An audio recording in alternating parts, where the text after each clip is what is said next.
Imagine standing on a narrow strip of rock, with the sea crashing on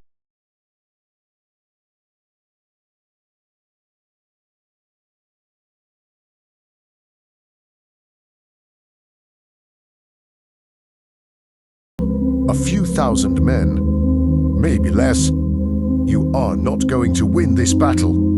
You know that.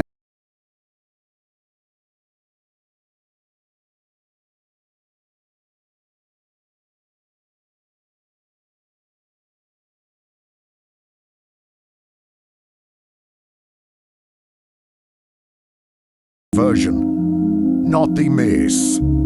The whole story, what actually happened, who these men really were, and why the number 1 million has survived for 25 centuries, even though it was never true. By the end of this video, you'll know exactly how a handful of Greeks nearly stopped an empire, and exactly how big that empire's army really was. Let's go back to 480 BC to understand Thermopylae. You have to understand the scale of the empire marching toward Greece. By 480 BC, Persia wasn't just a kingdom. It was the largest empire humanity had ever built, stretching from the Indus River in the east to the edges of Europe in the west. It controlled Egypt, Babylon, Anatolia, and dozens of subject nations, each paying tribute, each supplying soldiers when the king called. And the king calling now was Xerxes, son of Darius, the man who had been humiliated 10 years earlier at a place called Marathon, when a Greek army half the size of his had somehow crushed his father's invasion force.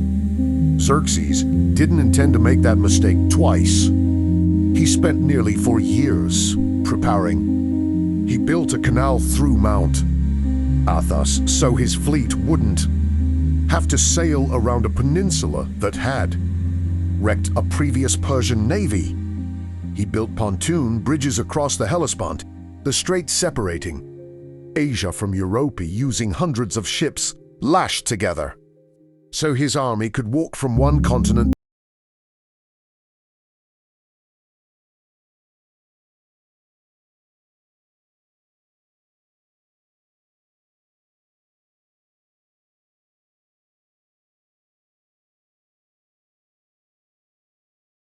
Thebes that spent as much time fighting each other as cooperating. Getting them to agree on anything was, by itself, a small miracle. But faced with annihilation, 31 Greek city-states did something rare. They formed an alliance, and they needed a place to make their stand. The Greeks couldn't fight Persia in open country. Xerxes' army was too large, and in open terrain, sheer numbers would win. So the Greek alliance chose Thermopylae, which means the hot gates, named for nearby sulfur springs. It was a narrow coastal pass, in places barely wide enough for a single cart to pass through, squeezed between the mountains and the Gulf of Mollies. At its narrowest point, the pass was so tight that Persia's numerical advantage became almost meaningless.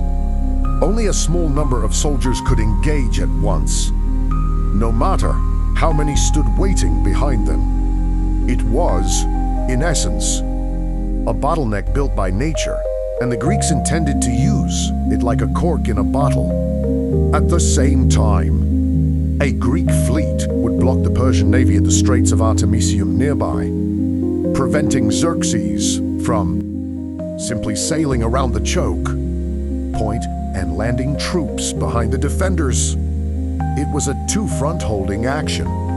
The goal was never really to win Thermopylae outright. It was to buy time. Time for the evacuate civilians, and gather a larger combined force further south. To understand why Sparta was chosen to anchor this defense, you need to understand what Spartan society actually was.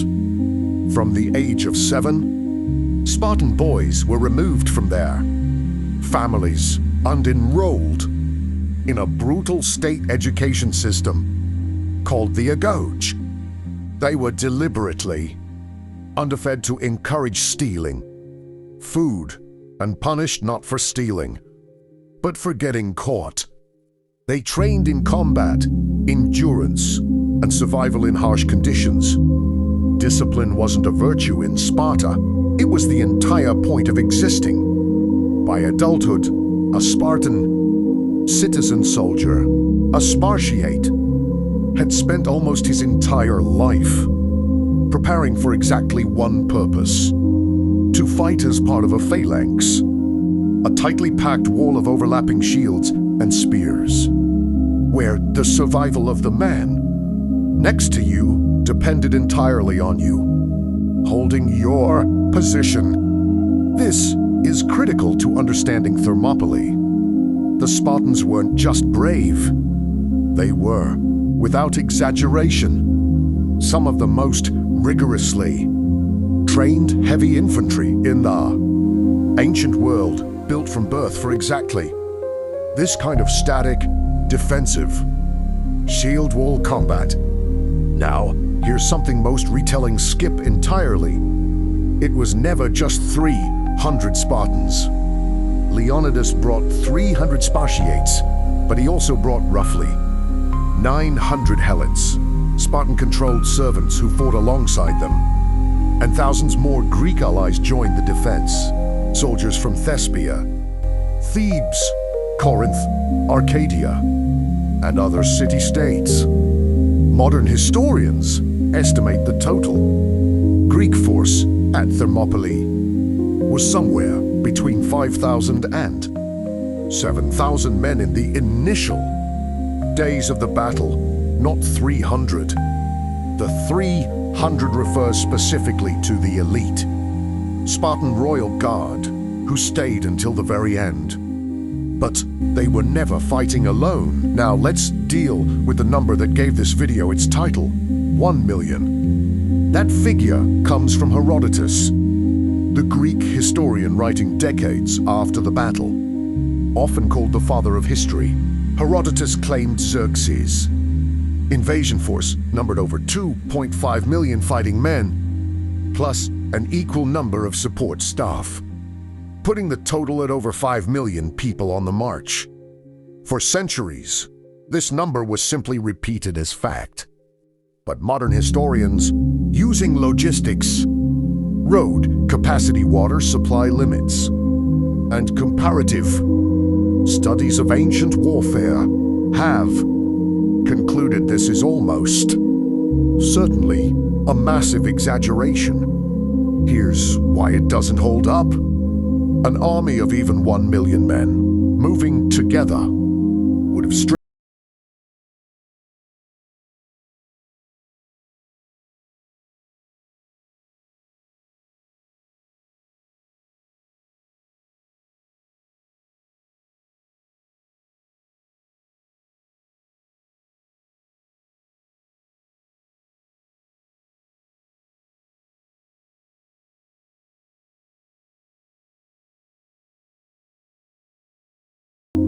Xerxes' actual invasion force somewhere between 71 and 300,000 total personnel, including non-combat support. Some conservative estimates for combat troops alone are even lower, in the range of 60,000 to 120,000. Why did Herodotus inflate it so dramatically? A few theories. First, propaganda, emphasizing the impossible scale of Persia's army made the Greek victory and Spartan sacrifice appear even more miraculous. Second, translation and counting errors common in ancient record keeping, which often multiplied numbers when combining troop reports from many subject nations. Third, cultural storytelling conventions. Ancient historians frequently used huge, round numbers symbolically rather than literally. So here's the more accurate framing. It likely wasn't 300 against 1 million. It was probably somewhere closer to 7,000. Greeks against 100,000 to 200,000 Persians. That is still one of the most lopsided defensive stands in military history. You don't need an exaggerated number to make this story extraordinary. The real numbers are already staggering. Before we get into the battle itself, including how it was actually lost, and what really happened in those final hours, hit subscribe. Every week, we dig past the movie versions and the myths to bring you what actually happened, backed by real historical sources. If you want more of this, the subscribe button is right there, and it genuinely helps this channel keep making these deep dives. All right, back to the pass. When Xerxes' army arrived at Thermopylae, he reportedly sent a scout ahead to assess the Greek position. The scout returned with a strange report. Many of the Spartans outside the wall were exercising and combing their long hair. To a Persian officer, this looked like carelessness, perhaps even mockery. But to those who understood Spartan culture, it meant something else entirely. Spartans groomed their hair before battle as a ritual, a way of preparing to die looking their best, with composure and pride, not panic. Xerxes reportedly waited for days, expecting the Greeks to flee once they understood the size of his force. On the fifth day, he attacked. Visual, Persian infantry charging into the narrow pass, meeting a wall of Greek shields and spears. The first wave sent in were Median and Sicyan troops, capable soldiers, but not Xerxes' best. They were meant to test the defense. They failed. The narrow terrain meant only a small Persian force could engage the Greek line at once. Under Green's fight, phalanx formation with longer spears, held with minimal losses. Xerxes then sent in his most elite unit, the Immortals, an elite Persian corps of 10,000 soldiers, so named because their numbers were always kept exactly at 10,000. Any loss immediately replaced. Even the Immortals could not break the line. The terrain simply didn't allow their numbers to matter. Day one ended with the Greek position intact and Persian losses mounting. Xerxes tried again on day two, rotating in fresh troops, believing the Greeks, outnumbered and fighting continuously, would eventually collapse from exhaustion. They didn't. The Greek forces rotated.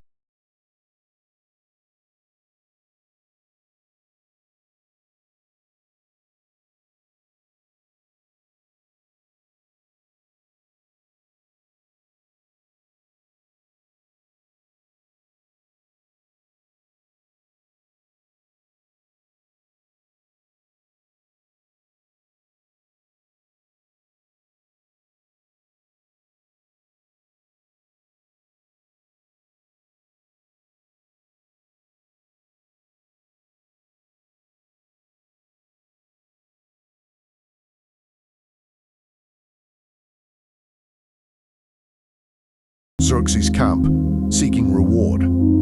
He revealed the existence of a mountain path, the Anapeia path, that circled behind the Greek position, allowing troops to bypass Thermopylae entirely and attack the defenders from the rear.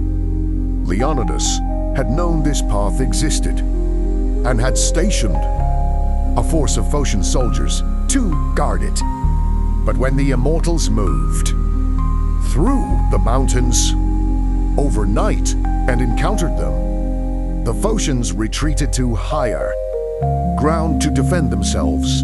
Instead of holding the path itself, the Persians simply moved past them and continued toward the Greek rear. Word reached Leonidas by dawn on the third day.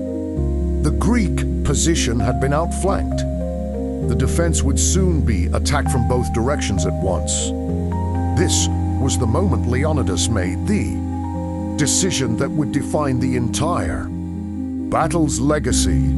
With the position compromised, Leonidas made the call to dismiss the bulk of the Greek army, sending most of the allied contingents south. To preserve them for the larger battles, Greece would still need to fight. Buried, and with him stayed his 300 Spartans, several hundred Thespian volunteers who refused to leave, and a contingent of Thebans, whose loyalty is still debated by historians.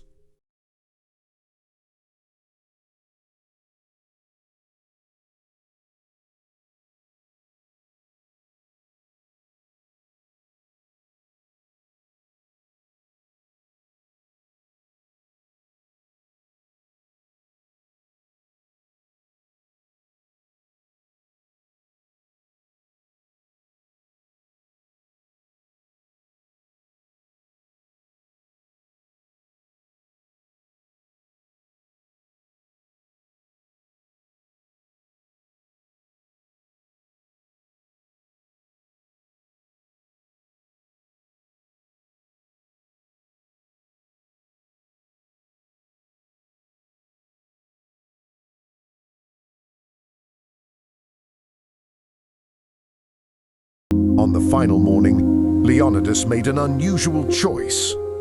Rather than waiting behind their defensive wall to be pincered from both sides, the remaining Greeks advanced into the wider part of the pass to meet the Persian main force, directly inflicting as many casualties as possible before the encirclement closed.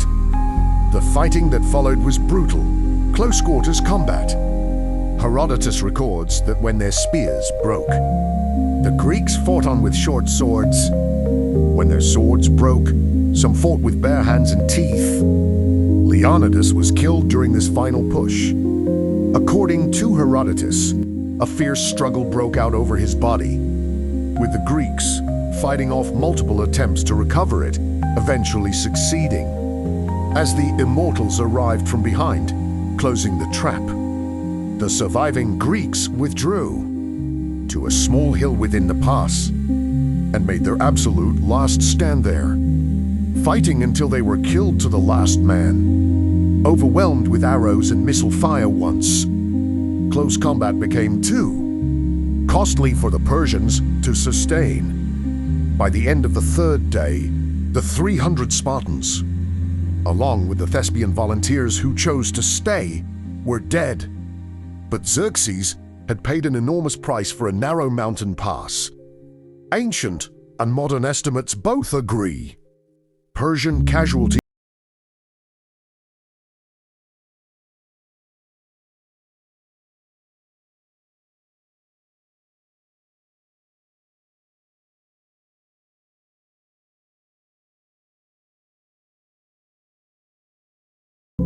Xerxes marched south. Athens was evacuated and burned. But the delay Leonidas